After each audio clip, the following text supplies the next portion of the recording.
seja bem-vindo ao Nasce uma Ideia. Mais uma vez, o Metrópolis marca presença no maior evento de brainstorming da América Latina. Estamos aqui no Gramado Summit, no Rio Grande do Sul, conversando com protagonistas de inovação, de marketing, de comunicação e economia criativa. Eu sou a jornalista Brena Farias e te convido a acompanhar esse bate-papo com quem está fazendo acontecer. Com uma carreira marcada por inovação estratégica em gigantes como a Nestlé e a Coca-Cola, Denis Chamas é um futurista que atua conectando sinais do presente a possíveis tendências de futuro e transformando negócios.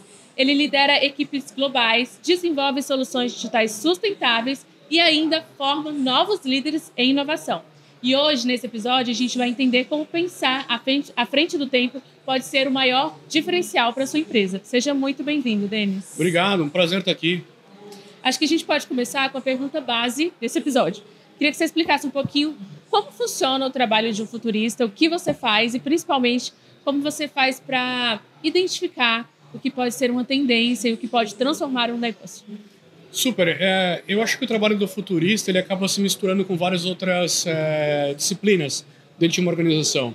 Às vezes você tem um olhar que está mais ligado, por exemplo, num desafio um pouco mais comercial, um desafio de transformação do negócio, um desafio de repente, redesenhar a categoria que a empresa está baseada em novas tecnologias. Então, eu acho que o núcleo, o core dessa história é você conseguir entender o desafio da empresa e como olhar para o futuro. E aí é o segredo, de uma forma estruturada, pode trazer resultado e valor para a empresa.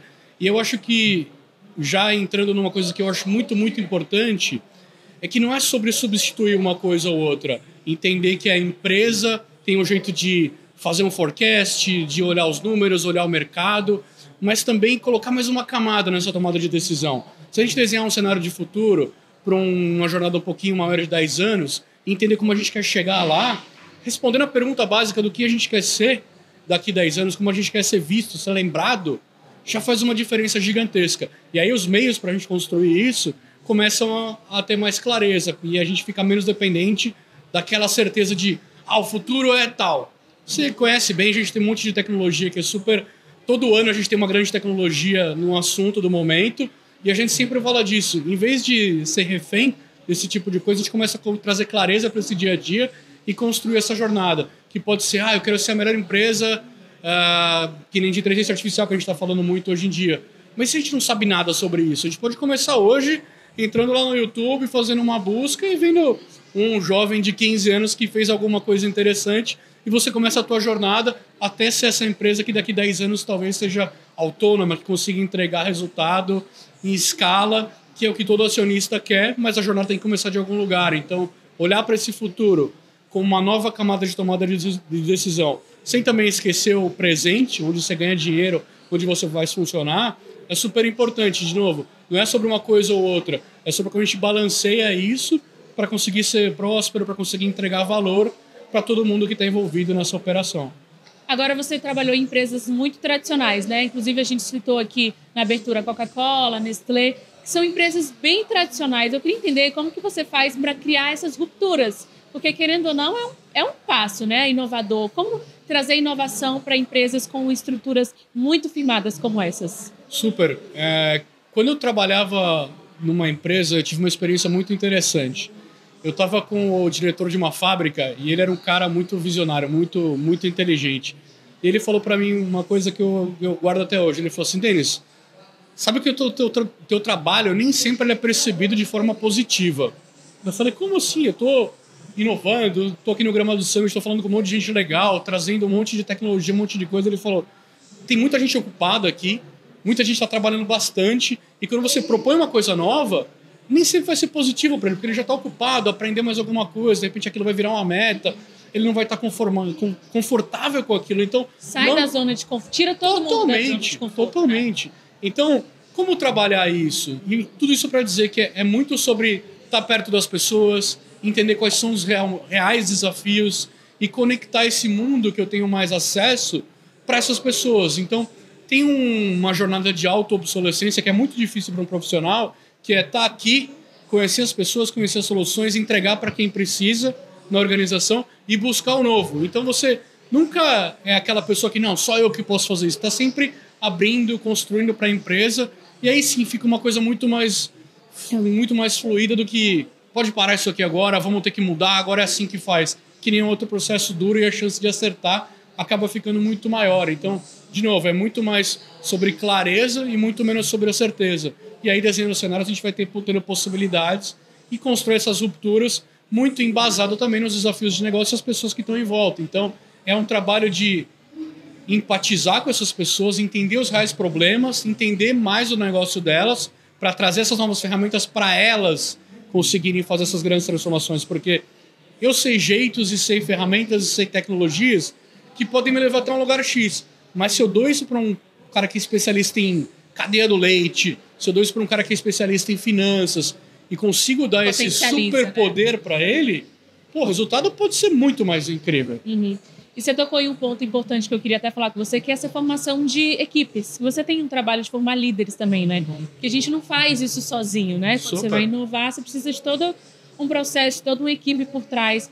Agora, falando diretamente sobre os líderes, com toda a sua experiência, com os exemplos que você tem, a vivência que você tem, o que você acha que é preciso desenvolver nos novos líderes para que eles façam parte dessa transformação, não só no Brasil, mas no mundo, né? Super.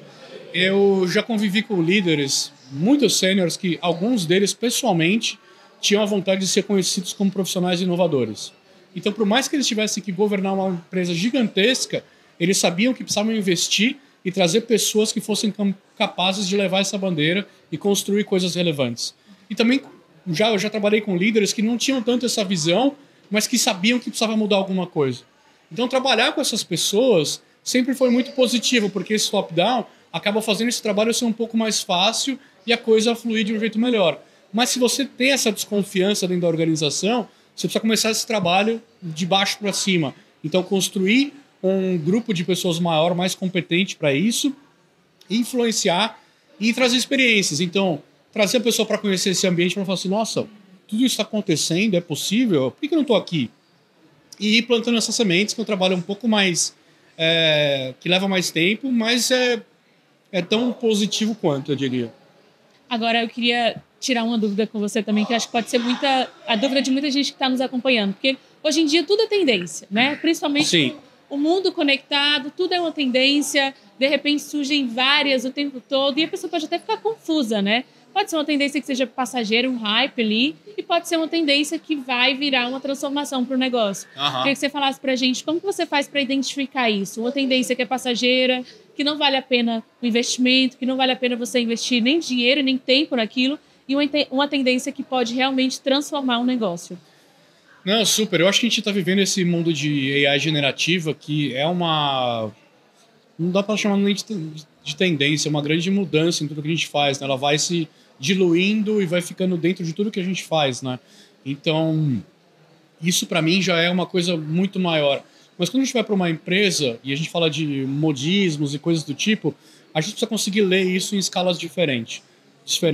Tem uma coisa que, por exemplo, é sobre você pegar o teu produto, fazer uma collab, fazer uma parceria, porque essa é a ordem do dia, e que não dá para falar que é futuro. Já é uma coisa do presente, assim, por mais que seja diferente, não seja o dia a dia, não seja o que a gente está acostumado, e a gente chama isso muito de...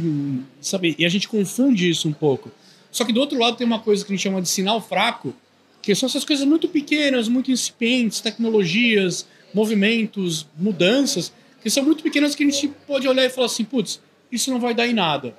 Mas a empresa conseguir dividir onde ela vai fazer um novo sabor, uma nova embalagem, uma nova collab, enfim, se conectar com essas coisas do presente, que a gente chama um pouco de coisas mais modernas, mais futuro para aquele dia a dia que não é tão usual, e separar isso de coisas que podem fazer realmente grandes mudanças, coisas que a gente não está vendo. A gente está vivendo o AI generativo, isso está claro para todo mundo, mas o que mais? Que tipo de impacto? Como é que a gente pode, como uma grande empresa, influenciar e construir isso? Ver uma tecnologia e uma possibilidade dentro disso que vai falar para uma empresa que, por exemplo, precisa fazer muito filme publicitário, como que isso vai mudar para eles num nível que vai falar de milhões de dólares por ano? Então, tem desenhos de como a gente define isso, influencia e constrói grandes coisas numa escala de tempo um pouco mais larga, e tem ondas que a gente surfa, que pode virar uma coisa clássica, que pode ser uma coisa que vai ser para sempre, entre aspas, mas desenvolver esse futuro, essas apostas que ninguém está vendo, para mim, é onde surgem as grandes mudanças, as coisas que mudam uma indústria, que mudam um segmento e que ressignificam tudo que está em volta. E, de novo, é sobre aquela tomada de decisão, não é sobre um ou outro, é sobre fazer os dois, mas calibrar esses investimentos, essa energia da empresa para estar preparada para dar essas respostas, não só para quem trabalha lá ficar motivado, para quem consome entender os valores e para onde a empresa vai, e até para o acionista. Porque se uma empresa que é super tradicional, que sempre faz o arroz com feijão, resolve fazer uma coisa muito maluca, o acionista vai falar, não, peraí. Mas se ela tem isso no DNA, o acionista vai falar assim, pô, eles já acertaram uma vez, eles estão prontos, eles conseguem fazer essa roda girar, eles sabem essa fórmula e estão puxando para entender e se manter nisso. Então, vamos respeitar esse tipo de entrega da empresa. Então, acho que a história e o legado e a construção da empresa são mais importantes que qualquer outra coisa. Você consegue citar para a gente um exemplo de inovação assim? Você fala muito sobre esses pequenos passos, né? Uhum.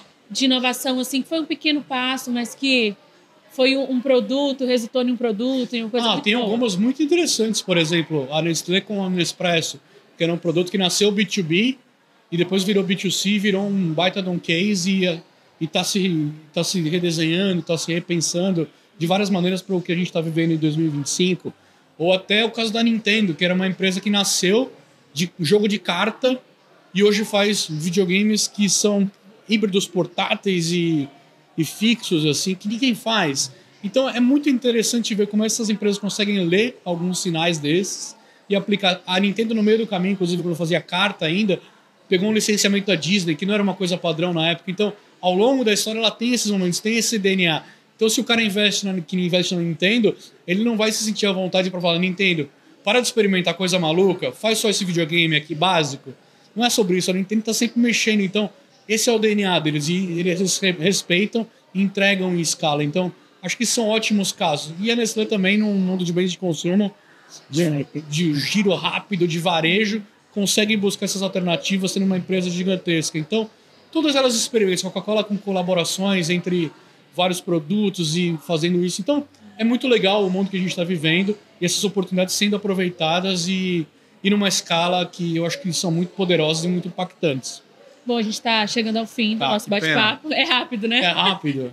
Mas eu queria te pedir para você deixar mais uma dica, a última, porque muita gente que nos acompanha, que acompanham aqui, que vão assistir esse episódio, já são admiradores do seu trabalho, ou tem muita vontade de inovar. Eu acho que é sempre importante você deixar uma dica prática para alguém que segue seus passos, que te vê como inspiração, alguém que quer trabalhar com inovação. Bom, acho que o primeiro passo, eu vou falar para aquela câmera lá, é ter um repertório, é se envolver, é estar aqui, ter essas conversas. E o segundo é ter muita coragem, porque é difícil, não é óbvio, você vai ter que encontrar os teus aliados no caminho, mas vale muito a pena, tenham coragem e vamos para cima. É isso. Denis, muito obrigada. Eu que agradeço. Viu? Muito obrigada também a você que nos acompanhou até aqui. Esse foi o Nasce uma Ideia, mais um episódio gravado aqui no Gramado Summit. Lembrando que todos os conteúdos que estão sendo gravados aqui são publicados nas nossas redes sociais ou no portal metrópolis.com. Até a próxima!